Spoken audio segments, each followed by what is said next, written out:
Well, hello, everyone, and welcome to the Billy Dees podcast. I'm absolutely thrilled that you are here, as I always am. If this is your first time here, just to let you know, we are primarily a commentary and an interview podcast. You can find the Billy Dees podcast pretty much anywhere podcasts are found. And speaking of which, we want to say hello to our friends over at Goodpods. That is a great place to catch independent creators as far as podcasters go. With me on the studio line, I have two guests, Kristy Mickelsen and Kat Satava. How are you guys doing today? Hi, Bill. How are you? I'm so glad to be back. Awesome. Hi, Bill. I'm glad to meet you and be able to participate in this. Awesome. Welcome to the program. We've had multiple authors at one time before. A while back, I had Lee Gatan and Dave Jaffe on together. They're both humor writers, and it worked out very well. Kristy has been on the program very recently, just a couple of weeks ago. I would check out our playlist to get the details on her. But today she's going to kind of like be my co-host, and I'm going to start with some questions for Kat. And of course, Kristy can jump in at any time. And then we're going to flip roles a little bit. Since Kristy knows Kat very well and has for many, many years, she might want to ask her some questions, and then she says she's going to throw me a few too. So I guess I better be on the ball. Now, you two, one of the reasons why you're appearing together is you two are going on a book tour together. Do you want to maybe talk just a little bit about that first? Sure. Kat, I'm going to go ahead and let you start. Absolutely. So we do write from different genres, but we like to think that they complement each other, and we're hoping to be able to support each other and get out there and really get to know our audiences and find new people to experience what we're doing and what we're writing. So it's kind of like we're planning a bunch of different meet and greets all throughout different locations in the United States this coming year. So we're super excited about that. And we're really looking forward to meeting up with people out there and new fans. You know, we want to get out there and talk to people and bring them in. Yeah, the book tour thing in bookstores and that can be very, very successful. So I certainly hope that works out for you. And I hope, you know, the restrictions and everything are going to fall off in terms of in-person things. I hope so. Yeah, everybody's hoping. Everybody's hoping. Let me tell the audience a little bit about Kat. Kat is an author focusing on the genres of epic fantasy and supernatural fiction. Kat's first book in her Witch War series, Nightmares and Stars, debuted during this past December 2021. Kat is currently working on the second book, a 5-episode supernatural series called Canton Ghost Town, and a gothic horror short story. Kat has a very strong interest in helping others develop their own voices and stories by running a weekly therapeutic writing group to learn how to process, cope, and communicate through creative writing. And that's one of the things I like about both of you as authors. And here again, I would reference our past episode with Kristy. Kristy is an advocate, not only an author, but an advocate for cancer awareness, and namely kidney cancer, which you don't hear a whole lot about. Also autism and recently lupus. Do you want to talk just a little bit about the addition of lupus? Sure. Recently, when I went to the doctors, I was diagnosed with lupus. I don't know too much about it myself yet. I'm still learning. I could tell you what my symptoms are, but I don't quite know too much of the statistics or anything like that. Sure. So what I'm going to do is advocate for lupus in my next book, Boss Lady, coming out in October. And hopefully by then I'll have a little more information for everybody. Yeah. That's something that I hear quite often. And there's a big community of people talking about lupus online. So I'm sure you'd be a welcome addition there. There's a lot of people who want to learn about that. And with Kat, she has the idea that, you know, writing can be therapy, and we'll get to that in just a little bit. But let me start with just a little bit of your background, Kat. You are in Arizona, and is that where you are from originally? No, I'm originally from Southern California. I moved to Arizona about 12 to 13 years ago, and I love it. I call it my home now. You know, it's a really great community, and I love living there. Yeah. It's Miss the beach occasionally, but you know. Well, the nice thing, I like hot, dry climates, and so does my wife. Yes. And the one thing nice about Arizona is, like in Phoenix at a certain time of year, you can be in almost summertime conditions and drive up to Flagstaff, and you can have almost like Ohio type conditions. Right, right. Yeah, so that's pretty interesting. There's a lot of interesting stuff in Arizona besides the Grand Canyon. I went to Meteor Crater a while back and Lowell Observatory, so I'm kind of a nerd there. So there's a lot of cool places. I love it. I love it. Yeah, it's a lot of cool I'm a regular places. at the Mesa History Museum, so you know I'm right there with you, Billy. I love me some nerd stuff. Great.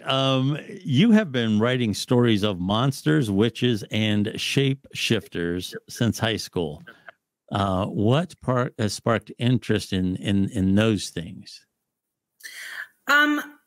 I know that everybody has more than just their good side, and I like to explore that avenue so that those parts of me also have a voice and don't get all bottled up and then, you know, explosion. You know, so being able to explore that side in a safe, healthy way is really important to me. Great. Were you inspired by any stories in particular when you were in high school that decided this is the type of thing I want to write? In high school, actually, I was more into reading the genre that she writes, romance. I intermittently with like true crime and horror stuff. So like frequently you would find Danielle Steele and, you know, Thomas Harris and Stephen King on the same bookshelf type of thing. Because I'm a pretty diverse reader as well. So, and I noticed that every storyline has good guys and bad guys, and sometimes they're the same guy, you know? So, so I really enjoy those aspects of those stories. Well, sometimes and try to incorporate it into my own writing. Sometimes the true love stories can turn into true crime. Absolutely. May So I recommend Lady Fire? You might like that. That's funny. When did you decide to start writing professionally? Yeah. Well, I've always kind of just written on the side and taught other people how to write stuff. And then last year I had been working on a project for a while, and I finally just decided that now was the time, that it was do or die. You know, if I was ever going to do this, I needed to just do it. And I'm so glad that I did. I'm so glad. You know, sometimes it's scary to jump, but you gotta, you know, like, cause you don't know what kind of wings you need until you do. Absolutely. Yeah. Sometimes the best advice is always to just get started, you know, and there's never a good, quote unquote, good time to start. You know, you're always going to have busy things going on in your life, or somebody's going to need your help or whatever. And you know, there comes a point where you just have to do it. How do you come up with your story ideas? Do you have a method for that, or do they just kind of come to you? Kind of like musicians will often tell me, you know, I was just driving down the road and there was a certain pattern in the cracks in the road as I was driving over them, and it just started to come to me. Do you have those moments with your storytelling? Yes and no. I have a very good friend of mine who I live with, and we typically, when we go out, we make up stories for the people around us. Like everybody has a backstory. They don't know it, but we do. And it's entertaining. It's fun.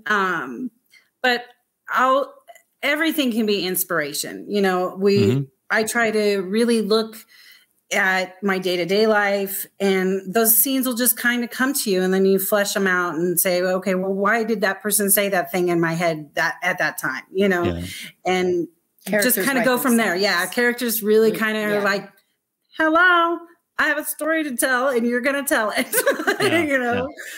Yeah, that's amazing consistency that I come with creatives of all types. They seem to say that once you get it started, it takes a life of its own.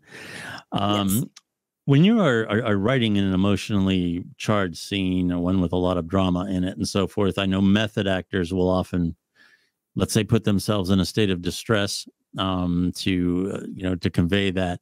I've heard about authors doing the same thing.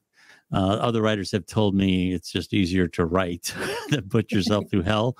What's your take on that? Go ahead and let Kristy answer. Okay, Kristy can start.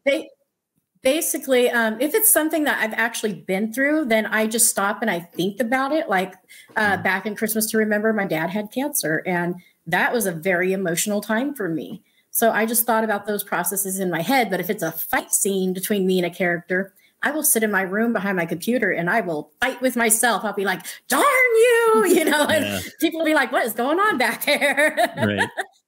And how do you feel? What do you do? Well, first I start with chocolate and prepare. You know, and then I really kind of try to connect with what emotionalness I have experienced in that scene. Like, because, you know, you have everything from really passionate scenes to sad and horrifying scenes or action scenes. And I just kind of play that through in my head as if I was that character and I'm in that spot. And how would I feel about that? And I really play on my 5 emotions to convey that, which is easier to do in writing because you can be like, this made me cry versus, you know, I was sad. Right. So that's kind of how I do it. And then, you know, more chocolate afterward. Yeah. And more chocolate. Yeah. Exactly. Got to have the chocolate. More chocolate. There's a legend in Hollywood that Sir Laurence Olivier and Dustin Hoffman were filming a torture scene for Marathon Man. And Dustin Hoffman was the person who was getting tortured, and he deprived himself of sleep so that he could look like he was truly being captive, and he was exhausted and he was disoriented and everything else. And of course, Laurence Olivier has the reputation of one of the best actors in the world. And he was all excited that Sir Laurence Olivier was going to be very impressed. And that morning he was sitting off to the side, you know, struggling to stay awake. And Laurence Olivier walked into the studio, tipped his hat and said, "Try acting, my boy. It's much easier." I love it. Right? You don't actually have to do that to yourself. You know that, right? Yes. Speaking of skills, writing skills, and there's a lot of, I noticed online now, there's a lot of writing workshops. And of course, you can take this to the extreme. You can go to traditional school and take creative writing courses and all these other things. And then, of course, you have other authors like Stephen King who says you just got to read. I'll start with Kat on this. What do you feel is the most important way to develop your skills to be a good writer? Be an avid reader. Yeah. You know, and read diversely. Don't just read in your genre. Definitely read in your genre so you're familiar with what the audience is going to expect from your stories, but also diversify yourselves. Like, because we do a lot of research by itself. Yes. So we read a lot of nonfiction, we read a lot of articles, and find ways to incorporate those things into your writing. You know, I took a class or read a book that, you know, helps you to really identify things that you like and appreciate about other people's works. So you can learn how to not mimic, but incorporate that into your own writing process. Mm-hmm. Like maybe you like how somebody does a fight scene. And so you want to match that kind of pacing and that kind of setup and that word choice. So being an avid reader and being a diverse reader, I think, is incredibly important to developing your own style and developing your own way of doing things. I agree with that. I happen to believe, though, reading is definitely important. You have to read, you have to research, so you're going to be reading that way. And like she said, definitely read outside of your genre. Like, I'll be honest, I never read fantasy until I read one of her books, let me tell you. Sure. I'm not a fantasy reader. However, it made me learn a little bit about myself, actually, by reading fantasy. But the other thing I believe is you need to write, too, because if you don't write, then you're not getting the experience to make yourself better. Mm-hmm. Right. I'm still learning and growing as I go. And I could tell you, I make mistakes every day. And I could sit here and tell you there's mistakes out in my books, but I'm not going to know how to fix them unless I do. I need to write. Right. Exactly. Sure. Kat, that was an interesting takeaway that Kristy gave. What do you hope that people take away from your books, aside from the obvious, you know, they've had fun reading it, but what do you hope? Of course, I want to be entertained and whisked away to my worlds, but I want them to also really connect, you know, because all fiction is trying to identify and share the human experience, you know, and so I really hope that people are able to connect with my characters, see themselves, be able to see themselves in my characters, and really figure out how they might process something different later on down the line. And I know it's weird to go from like fantasy and witches, and how am I going to solve that problem in my life? I don't have magic. But yeah, you do, right? And oftentimes magic isn't really that outward thing. It's what you're doing inside. Exactly. So that, I think, is my biggest takeaway. That's actually a great takeaway. I really like that line, that there's some sort of magic present in all our lives. That's a great line. I really like that takeaway. What is the best compliment that I'm going to stick with Kat for just a little bit longer here. What's the best takeaway that best compliment is what I'm trying to say. If somebody came up to you and said, I really enjoyed this book because of XYZ, what would be the best compliment that you would have? Well, actually, I got one of those compliments the other day.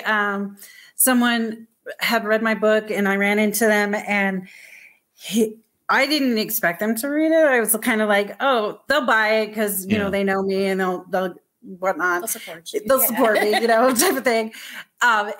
He stopped me. He's like, oh my gosh, I felt like I was watching a Netflix series while I was reading your stuff, Kat. Wow. It was so descriptive, and I could really fall into that world and see what you're talking about and connect with your characters. And I was like, oh my God, thank you. You know, because when somebody tells you that, you're like, oh, I did my job, you know, and I did it well enough, you know, that you were able to find something of yourself in my story. And that really, really made my day. Sure. Let me finish with Kat. Because here again, at the top of the podcast, I mentioned what really impressed me about you two is how you roll your advocacy and things that are important to you into your work and with your audience. So you have a therapeutic writing group that you manage, and I've had authors come on that have maybe been through some sort of a traumatic experience, and part of their recovery was writing about it. And sometimes it's fiction, sometimes it's, you know, it's a personal story, but the act of writing itself has been therapeutic. What sort of now you have a weekly group, I believe. What sort of methods do you use to talk about writing with your I don't want to say class, but with your associates, with the people in your group, with the group, the participants? So we really set it up to be supportive and help them really express something that they it's too hard to maybe say, I personally went through this, right? Yeah. Oftentimes people, in order to gain perspective and be able to communicate better with people, is learning how to be in their shoes. Yeah. And part of fiction helps you realize when you are and when you're not actually communicating the message appropriately, so that somebody else can understand it. So, we really focus on being supportive, communicating your message, and figuring out why it's not hitting right. You know, so do a lot of feedback. We learn how to be supportive of each other in feedback. So they can then take that away to other communications and other relationships. You know, like there's nothing like being in a fight and suddenly realizing you're in the wrong spot, but you don't know how to get out of it. Writing, I think, helps people identify that sooner so that they can be like, you know, never mind, I'm not expressing what I'm trying to tell you, you know, basically. So that falls back to how I think it was a couple of weeks ago when we were talking, Bill. I express myself better when I'm writing. So is that what you're trying to say? Is it helps people express themselves? It helps better? People identify when they are not expressing themselves the way they think they are. I think, you know, when somebody writes a piece, and especially when those emotional pieces or those traumatic events from their past, trying to communicate their position in that sense, it's really important that they know, okay, you said this, but this is what I'm getting from it. So it helps identify where you're miscommunicating, you know, where sometimes things are too hard to say out loud. I'm not going to lie, you know, there are times when you need to write it down. You need to be able to get that out, but you have to have that separation from it being, this is me and it's a journal, versus this is how my character handled those emotions. Maybe I can handle it that way in the future, you know, so it's a lot of that. Sure. Nightmares and Stars is the current book, and you are listed as the author, Kat Satava. Where can people find the book, and where can people find out more about you online? Well, you can find my books at Amazon primarily, but I am available on other book vendors. I also can be reached on my website at katsatavaauthor.com. You can contact me through there. I have a contact page, and you can subscribe for my newsletter and find out all about behind the scenes looks at not only Nightmares and Stars, but my current works in progress. We have events calendars where we're going to be posting where our book tour is going to be going. Hopefully by the end of this month, we'll have some we're definitely going to have stuff by the end of this month. So that's exciting. And I do a blog as well. And of course you can find me on social media. I was going to say, are you on Twitter, Facebook, Twitter, Pinterest, and Instagram. Awesome. Okay. Well, like I said, Kristy, I know you know Kat and have known her for many years. And you have somewhat of a history with me. You've done a podcast with me, so you're being the co-host. I'm gonna let you go with questions for Kat, and if you want to throw in a few for myself, you go right ahead. All right. Hi, everybody. I'm going to get down and dirty with you, Catherine. She is a romance writer, guys. So with writing your book, first of all, what target audience are you looking for? Are you looking for a young adult? Are you looking for adults? More the new adult range. The first books definitely can fit in either young adult or new adult fiction. Really that 18 and up kind of crowd. Okay. Also, when I write from personal experience, and I like to do a lot of advocating in my books. Is there any personal causes that you want to see put into your stories, or for me to put out there that you want more awareness of?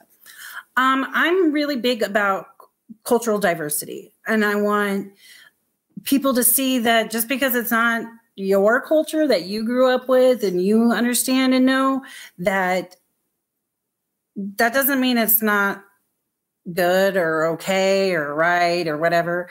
And I want to see more of that in writing. I want to see more culturally diverse authors and bringing those kind of things to the table. I want to see more of that. Bill, same question, actually. Is there anything near and dear to your heart that you would like to see made into a story for advocacy? I don't know about made into a story. I can tell you that I think empathy is something that is lacking in our society.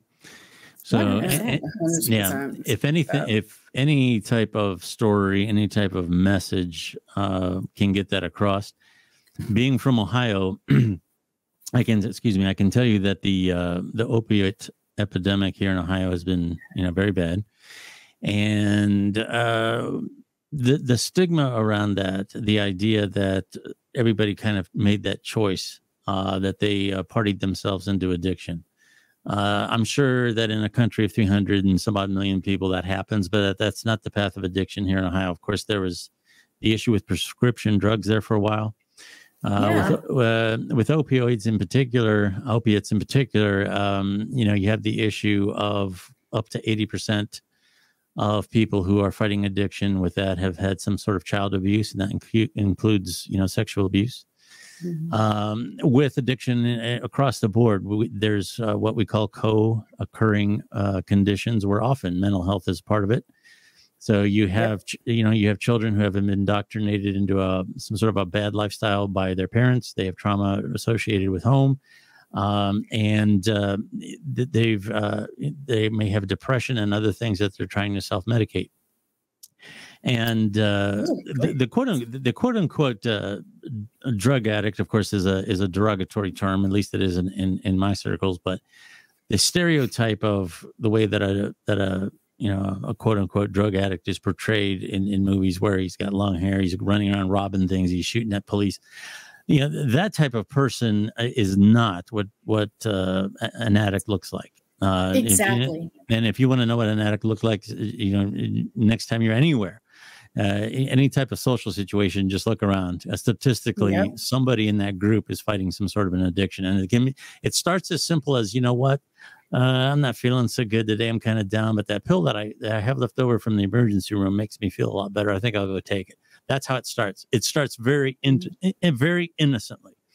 And the next thing you know, it's out of control. And I think the empathy for those types of situations, whether it be mental health or anything else, any type of story that can convey that is probably at the top of my list.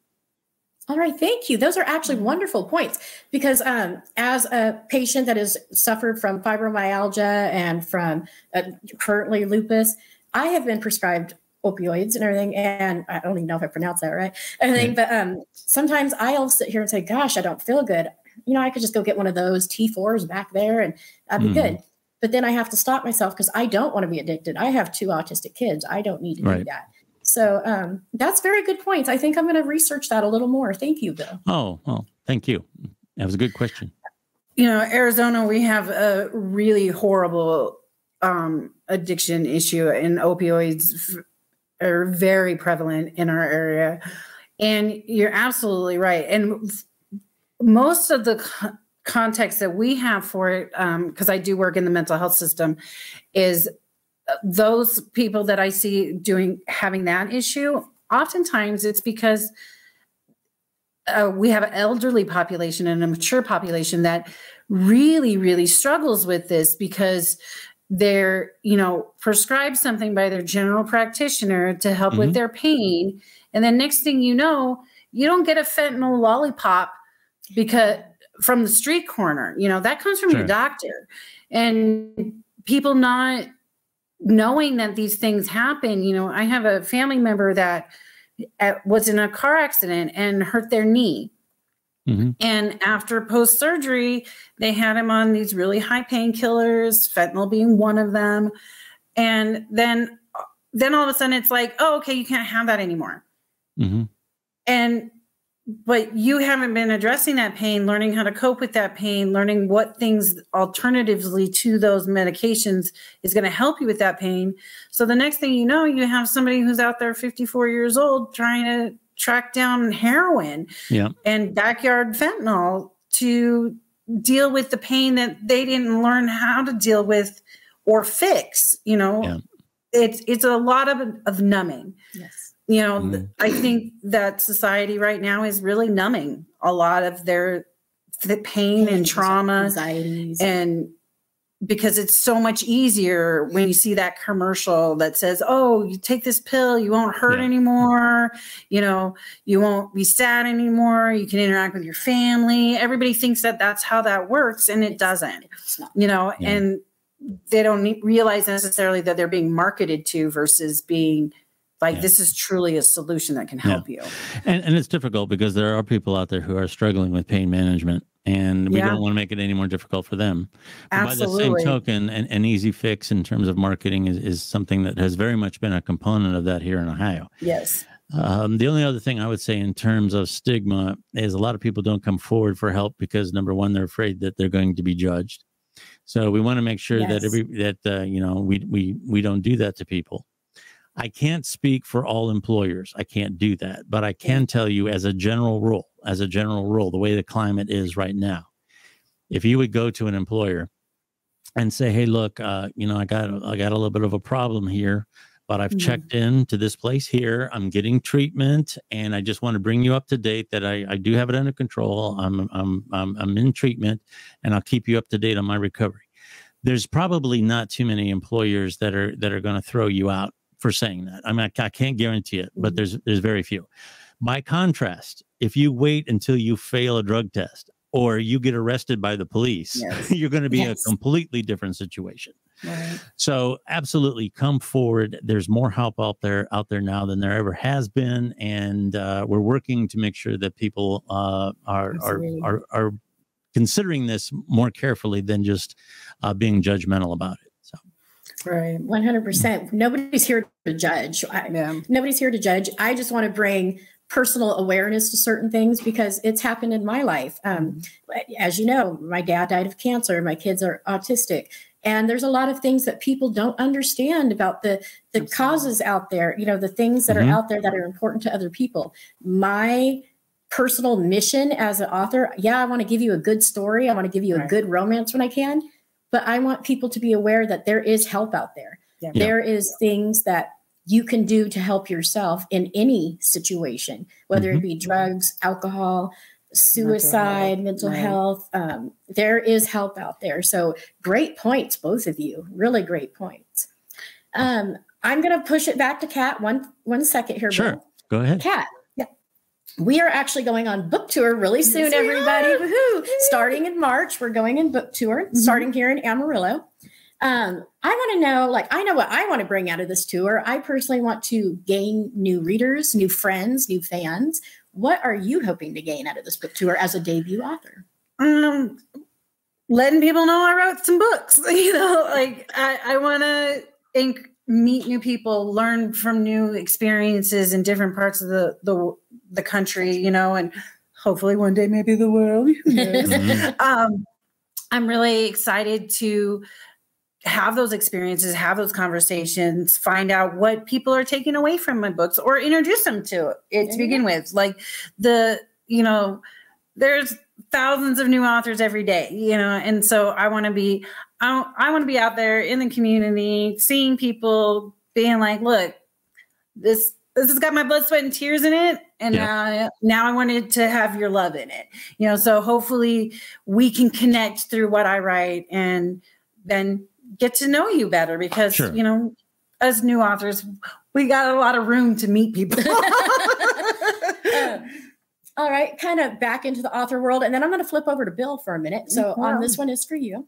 As a new author, a lot of people basically look at your books and they're like, oh, okay, a new author. Cool, I'm going to read this, but they don't know you yet. Right. As an author, what do you want people to know about you as a person? Me as a person, I'm a single mom. I'm a single mom of boys, which is super fun. It can be, yes. I have 3 boys and 6 granddaughters. So I also have 2 adoptive kids that I had from a very early relationship that are my oldest son's half brother and sister. And so we do a lot of family stuff. I'm a very big proponent for family and supporting family. Fantastic. That's a big thing for me. Like I said, I work in the mental health community and I try to incorporate realistic reactions to things and mental health in general. I know that Nightmares and Stars. Oh wait, we're talking about me. I want to know you. My bad. People want to connect with their author. So put the book away just for 1 second and tell me all about Kat. I like iconic movies. I binge watch television. That's my happy place sometimes. I watch cooking shows and Grey's Anatomy. Other than that, I'm really family oriented. My friends are my family type of thing too. So like, I believe in both, you know, your biological family and family of choice. That's probably the best thing I think about me. I'm not judgmental. I love people from all walks of life. You know, I'm going to shake your hand, try to get to know you and see what level we connect on. That's awesome. Who I am. Very awesome. Bill, I'm going to switch it over to podcasting for a second because we have a lot of people out there that are curious about you too. So when did you get into podcasting? I was probably one of the early adopters. Now, podcasting as a medium has been around a long time, as a practical one, not so long, but it's probably been around since 2005, 2006 in some form or another. I would say 2012 was a pivotal year. We talked about the true crime. There was a couple of them involving some investigation, some journalistic investigations into some things that went really big. And then in 2012, you had a sitting president and gave an interview to a podcast, which really legitimized it. and it's been growing ever since. And I do believe that audio in general, something like Twitter Spaces, which is something kind of new, that's something that you guys could explore. You guys could do a Twitter Space, for authors or creatives or something, writers. And I'm sure you'd get a fair amount of attention on it. But for me, as that genre was starting to take off, I have been doing professional audio for about 30 years, maybe longer. I was one of the guys that... I knew that voice. Thank you. But I would do voiceovers and stuff and actually recorded them on a thing called tape, if you can remember that. And actually, this one was a good tape recorder too. Like we we switched back and forth. Back when I was doing it, I recorded on what was called a half track, and when you went into the radio station, it was transferred into something called a cart, and all the songs and all the commercials and everything were in these cart little things that they would line up in slots, and they would play them in order. And so I've been doing that for a long time. I did sound for bands. I worked in clubs. I did stand-up comedy for a while. So as the podcasting thing really grew over the last 10 years, and as it became a more bankable medium, it was just a natural fit for me to start doing that. And that's what I've been doing. This podcast in its current form is pretty old. It's about 7 years old, maybe. Prior to that, I did some other things. But it's worked out well for me, and it's been a good vehicle to showcase me. I do a lot of production work. That's kind of where most of my revenue streams come in. So it's not directly related to, say, sponsorships, but the podcast is well enough recognized that when people do need professional, work done, they say, "Oh, it's that guy. Yeah, I'd like to have him." So that works out well. That's wonderful. Yeah, that's wonderful. Now, do you have anybody that's ever influenced you in radio or podcasting? Like I can remember, I'm sure you do too, Wolfman Jack. I loved that guy. Yeah. Is it anybody that influenced you? There were, I don't know if I had a direct influence. I followed it more as a business. When, here again, I was active, this would have been like the late 1980s and the early 1990s. There were a couple of local guys that were very nice to me. And for one reason or another, they have both passed away. They both died young of cancer. But I was really fascinated with how quickly the idea that syndication would become so big the way that it did. Rush Limbaugh did it. Yes. Yeah, of course, Howard Stern, and there's been a number of others, and Glenn Beck. There's been a number of others, and interestingly, of course, Rush passed away, but both Glenn Beck and Howard Stern saw the writing on the wall with digital a long time ago, and they left the broadcast world. And I got a lot of friends that are still. I still do a lot with radio, but I don't know near where I used to. And a lot of my friends are still in it, and they're in a state of denial. I believe that that radio is still a viable thing. I think morning drive is always going to be there. The idea that somebody local is going to tell you what the road conditions are like, what the weather's like, etc. I think there's a certain viable need for that. I think that still is going to work. I agree. But the idea that, and by the way, for whatever reason, classic rock is a genre that across the nation is starting to become very viable. I don't know why. I think my guess is that even the younger generations are starting to realize that real musicianship, one of the things that I've always said as somewhat of a producer as well is that don't rely on the latest technology for whatever it is that you're doing, because you can instantly date your stuff. And an 80s song sounds like instantly, the drums, the synthesizer, it just instantly identifies it as an 80s song. Right. And a lot of these people that are relying on programs right now for their backing tracks and everything, they're going to have exactly the same thing. 2 or 3 years from now, it's going to sound like, something that's old. So I think with classic rock, a guitar is always going to sound like a guitar. Drums are always going to sound like drums. Piano is always going to sound like a piano, and so on. So I think there's a certain longevity that music has. But anyway, I do what I would do if I was, and occasionally somebody will try to draw me back into doing more with radio. One of the things, if I got involved with a local station in particular, is rather than fighting digital, I would embrace it. I believe that branding is very good on radio. and that's simply getting your name out there. For example, if you had a rug cleaner and you called it Kristy's Rug Cleaner, if you just did spotty advertising and didn't say much about the product other than its name, because of the fact that people search for those kinds of products as needed when they do a search. How do I get coffee stains out of my carpet? And Kristy's carpet cleaner comes up. It recognizes in the mind, oh, I've heard of that. So that radio can give your brand a certain recognizability, a certain credibility by just by being a name that you recognize. I believe that radio can still do that. Where the digital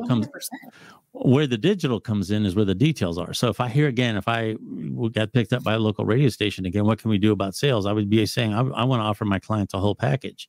I want to be able to have, okay, we're going to get your name out there on the air, but then when people search you out, we're going to make sure you have a good podcast. We're going to make sure you have a good website. We're going to make sure you have good pictures of your products. We're going to have good demonstration videos. We're going to have all these things so that when people find you, they can really research you, because research right now is where it's at. People will buy a product that they've researched. They won't necessarily buy one that they've heard advertised. So if you can get those two things to work together, that's what I would be doing if I was in the radio business right now. But instead, most of my associates in the radio business are telling people, oh, social media, it's a joke and blah, blah, blah, blah.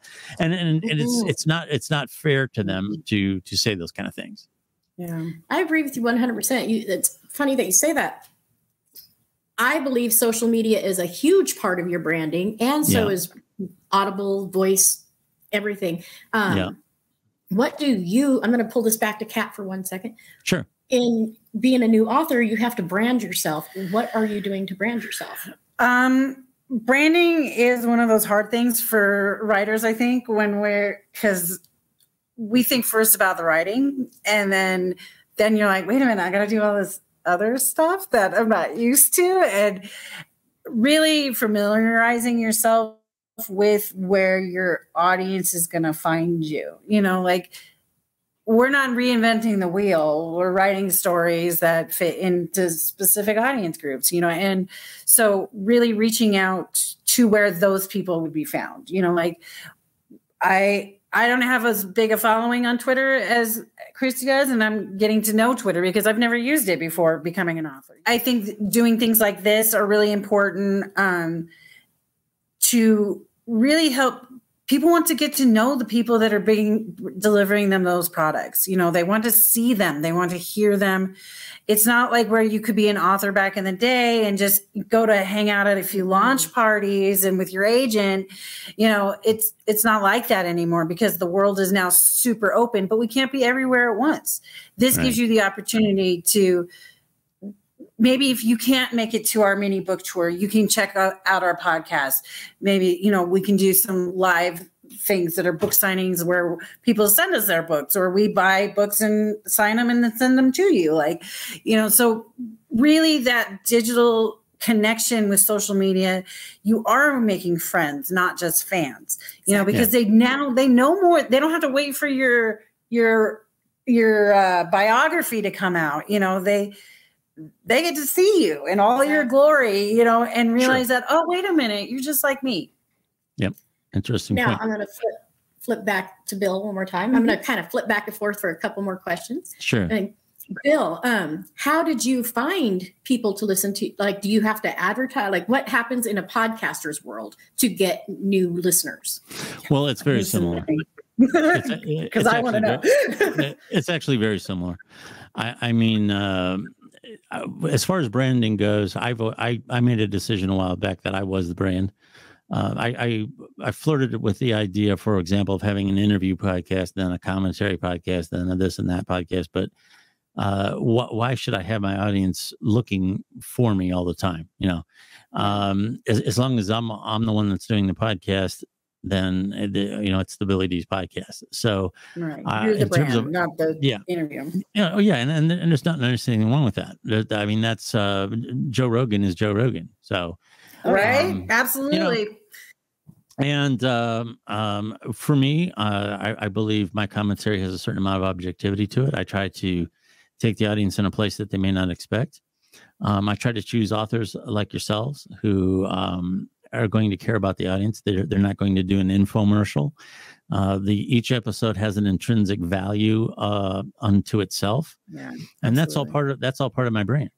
In terms of how you get your name out there, one of the things that it being a topical thing, something that's topical, one of the things that a program like this can do is you can ride the wave of whatever's happening. You know, when there's a presidential election going on, we can do things about, you know, how the debate went or whatever. You know, there's a big movie. I did a commentary recently about the Don't Look Up movie because of the fact I watched that.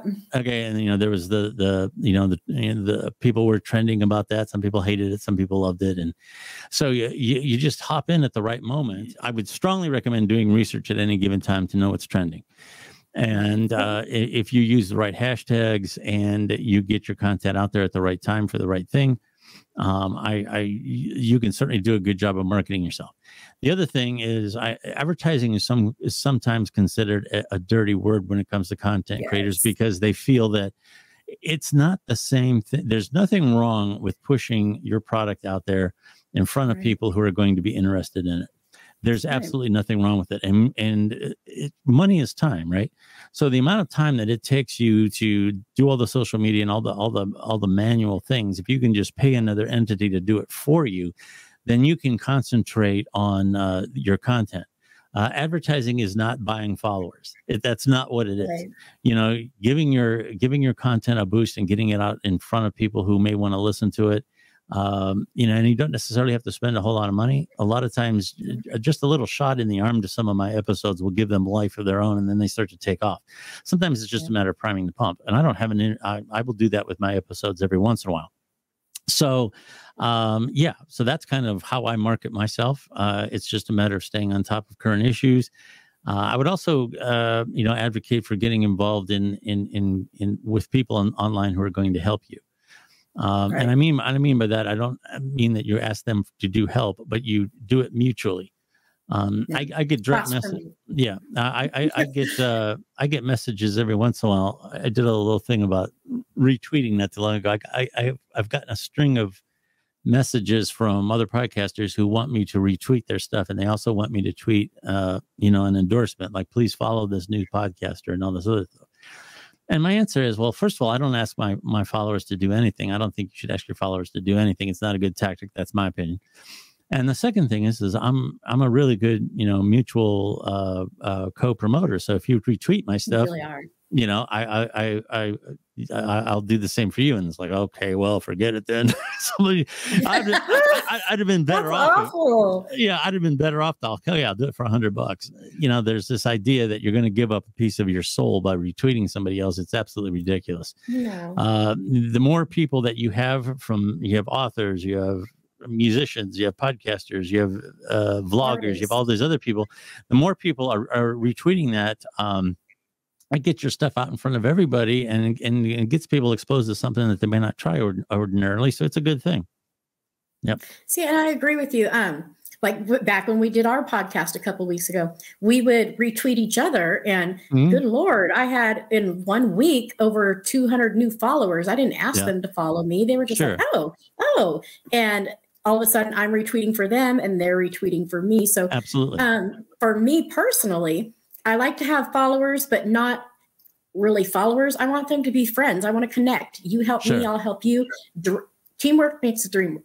And there's also a way to advertising, like you said, has that negative connotation, I think, for a lot of creatives, where I think there's also this new crowd of people who are remembering that that's how the creative system used to work. If you were Shakespeare, you didn't sit around waiting for somebody to buy your stuff. You were out there trying to get people to provide you patronage so that you could survive, you know, and we're, I think, circling kind of back to that, where it's a lot of word of mouth, where I'll trust if Kristy tells me, oh, you should totally read this author because their books are great and this is what I got out of them.